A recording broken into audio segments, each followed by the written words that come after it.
बिहार बदलाव मांग रहा है।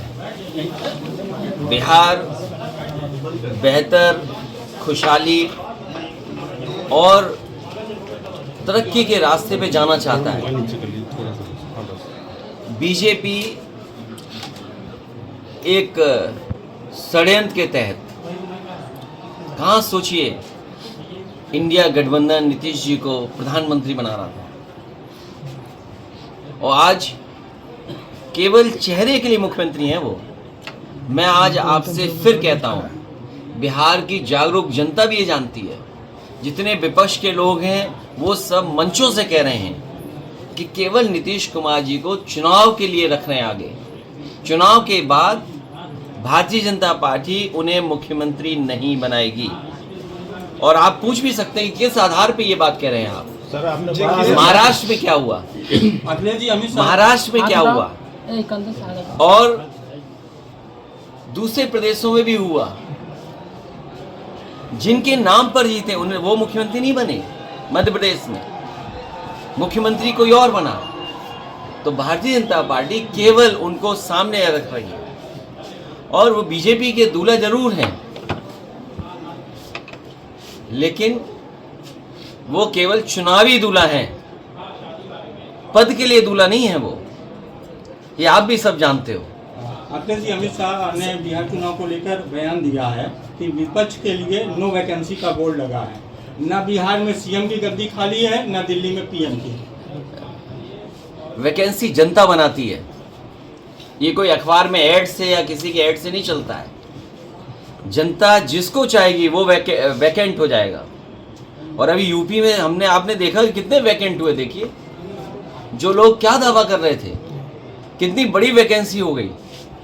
और वो वैकेंसी ऐसी हुई कि आपके बगल में गंगा किनारे प्रधानमंत्री जी भी लाखों वोट से हार गए, क्योंकि कई लाख से पहले जीते थे, कई लाख वोट कम हो गए उनके। तो वैकेंसी तो जनता लोकतंत्र में बनाती है और इस बार जनता इसलिए बनाने के लिए तैयार है क्योंकि 20 साल का कार्यकाल और जिस तरह से ट्रम्प, अमेरिका जो सबसे ताकतवर है आर्थिक रूप से, वो अमेरिका समय समय पर आईना दिखा रहा है। कल सोचो क्या कहा कि हमारे देश के प्रधानमंत्री किलर हैं, किलर हैं।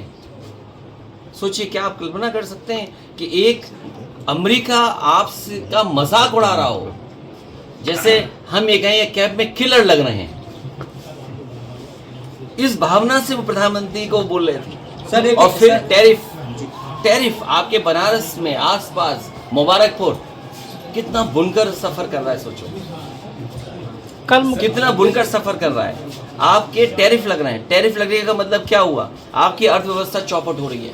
वो अपनी अर्थव्यवस्था को आगे बढ़ा रहे हैं। चीन से समझौता कर रहा अमेरिका। मैंने पढ़ा नहीं क्या बातचीत हुई, क्या समझौते हुए।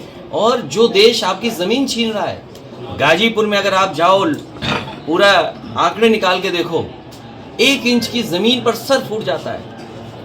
लोग मर्डर कर देते एक दूसरे का। खेती को लेकर के 1 इंच जमीन इधर उधर हो जाए मेड़ की तो झगड़ा हो जाता है। वो अलग बात है कि अंग्रेज आया, जमीन बांटता चला गया, लेकिन यहीं पर उसकी यादगार है। सर, कल और चीन ने हमारी कितनी जमीन कम छीन ली। ये भारत सरकार अभी तक बताने को तैयार नहीं है कि हमारी जमीन कितने वर्ग फीट है, कितने स्क्वायर किलोमीटर भारत का हमारा एरिया है। क्या हम सब लोग भारत के एरिया को नहीं जानना चाहते? ये एरिया पे बात नहीं कर रहे हैं, ये डीजल महंगा है उस पर बात नहीं कर रहे हैं।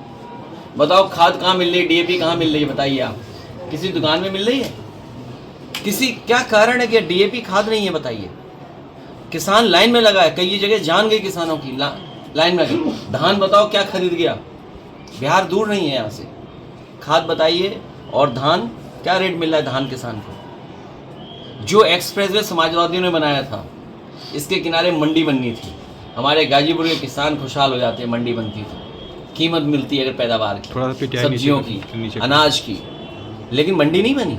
जो गांव पखनपुरा, कहाँ गए हमारे विधायक मनु अंसारी, जिस गांव पखनपुरा नहीं रहने दो मत ब्लॉक, उससे आगे नहीं सड़क बड़ी, 1 इंच सड़क बड़ी हो तो बताओ। यही सड़क चली जाती बिहार, वो सोचिए, अभी तो बन रही है मैंने इसलिए छोड़ दिया था वो 20 किलोमीटर, क्योंकि NHAI ये कहता है कि NOC नहीं मिलेगा आपको अगर आप NHAI के बगल में टोल रोड बनाएंगे तो मुझे उम्मीद थी कि बक्सर से जो सड़क आ रही है वो जुड़ जाएगी, गाजीपुर हाजीपुर हाईवे बन जाएगा। बताओ क्या स्थिति में हम लोग। पूर्वांचल को इसीलिए 2022 का चुनाव प्रचार मैंने गाजीपुर से शुरू किया था, और मैं जानता हूँ गाजीपुर की धरती समाजवादियों की धरती है। पुनः हमें उसी मत से, उसी तरीके से, उससे बेहतर जिताएगी, और हम गाजीपुर के लोगों को और यहाँ के नौजवानों को भरोसा दिला के जा रहे हैं। किसान खेती बाड़ी की तो मदद करें ही करेंगे। मैं जब उतर रहा था ग्राउंड देख रहा था मैं कि कई नौजवान उस पर तैयारी करते होंगे फौज की भर्ती का। मेरे दाईं तरफ जब मैं हेलीकॉप्टर से उतर रहा था एक ग्राउंड बनाया हुआ है उन्होंने, ऑब्स्टिकल्स लगाए हुए हैं। तो समाजवादियों का मौका मिलेगा और हम लोग लड़ते रहेंगे जब तक फौज की भर्ती पक्की ना हो। अमित शाह कह रहे हैं राहुल गांधी ने कहा है कि प्रधानमंत्री वोट के लिए मंच पे नाचेंगे। अरे मैंने क्या कहा आपसे? हम अपने साथी की टोपी देख के कहा कि ये किलर लग रहे हैं। सोचो, अमेरिका के राष्ट्रपति हमारे प्रधानमंत्री को किलर बोल रहे हैं। कल का आप सुनिए ना उनका स्टेटमेंट, मैं तो ताज्जुब कर गया कि हमारे अमेरिका के प्रधानमंत्री क्या बोल रहे हैं, राष्ट्रपति हमारे प्रधानमंत्री को। सर बिहार के इलेक्शन को लेकर जल्दी आप गौर करने वाले हैं। अमित शाह कह रहे हैं कि ओसामा शहाबुद्दीन को किसी भी कीमत पर जीतने नहीं दिया जाएगा, संकल्प लिए हैं, और अखिलेश यादव प्रचार करने जा रहे हैं। सर उसमें क्या खराबी है? हमारे आदित्यनाथ ने भी कुछ कहा। क्या? योगी आदित्यनाथ ने योगी आदित्यनाथ गए थे पृष्ठभूमि सिर्फ प्रदेश में नहीं बल्कि देश भर में। मेरे साथी ने अच्छा याद दिला दिया मुझे। सवाल वही है और जवाब यहाँ से मैं निकाल के दे रहा हूँ आपको। हमारे मुख्यमंत्री नाम बदल देते हैं और इधर आप देखते हो कि बहुत सारे बच्चों को गोदी में लेके खिला रहे हैं। लगता है घर परिवार वाले उनसे नाम रखवाते हैं उनमें। वो जहाँ जाते नाम बदल देते हैं। अरे उसका भी नाम बदल देते हैं। अगर आप उसका नाम बदलते तो उसका नाम क्या होता? शेर सिंह नाम होता। तो योगी होकर के क्या भाषा है? सरकार अपनी उपलब्धि नहीं बता रही है। अमेरिका किस तरीके से दबाव बना रहा वो नहीं बोल रहे हैं। आपका पूरा बाजार, ये जितने मोबाइल हैं ये सब असेंबल्ड हैं। किसको धोखा दे रहे हैं ये लोग? किसको धोखा दे रहे हैं बताइए आप? और जिस तरीके से हमारे सरकार के मुख्यमंत्री जी हमें आपको उलझाए हुए इस तरह भाषणों में, आंध्र प्रदेश गूगल का, मेटा का सबसे बड़ा सेंटर बनने जा रहा है। सबसे ज़्यादा वहाँ पे इन्वेस्टमेंट आने जा रहा है। सोचिए हम और आप क्या देख रहे हैं, क्या बताया जा रहा है हमें और आपको। और सबसे ज़्यादा इन्वेस्टमेंट कहाँ आ रहा है? आंध्र प्रदेश में आ रहा है। सबसे ज़्यादा इन्वेस्टमेंट तेलंगाना में आ रहा है। सबसे ज़्यादा इन्वेस्टमेंट तमिलनाडु में आ रहा है। हमारे मुख्यमंत्री न जाने क्या क्या बता रहे थे कि कौन सा इन्वेस्टमेंट आने जा रहा है। सर डिम्पल जी, राहुल गांधी को लेकर के एक सवाल है। राहुल गांधी ने कहा है कि रिमोट कंट्रोल से अभी तक नीतीश कुमार की सरकार चल रही थी और अब इसके परिवर्तन का समय आ गया है। तो आपको नहीं लगता है कि वो दूल्हा ऐसे वो माला किसी को भी पहना दे रहे हैं? तो माला जो पहनाने का है दूल्हे को पहनाई जाती है माला, और रिमोट नहीं। ये रिमोट की बात ही नहीं है। 100% आप भी जानते हो, ये जितने चैनल हैं जागरूक लोग सब जानते हैं कि नीतीश जी को केवल चुनावी मुख्यमंत्री बनाया हुआ है। चुनावी चेहरा है वो। चुनाव के बाद वो चेहरा नहीं होंगे।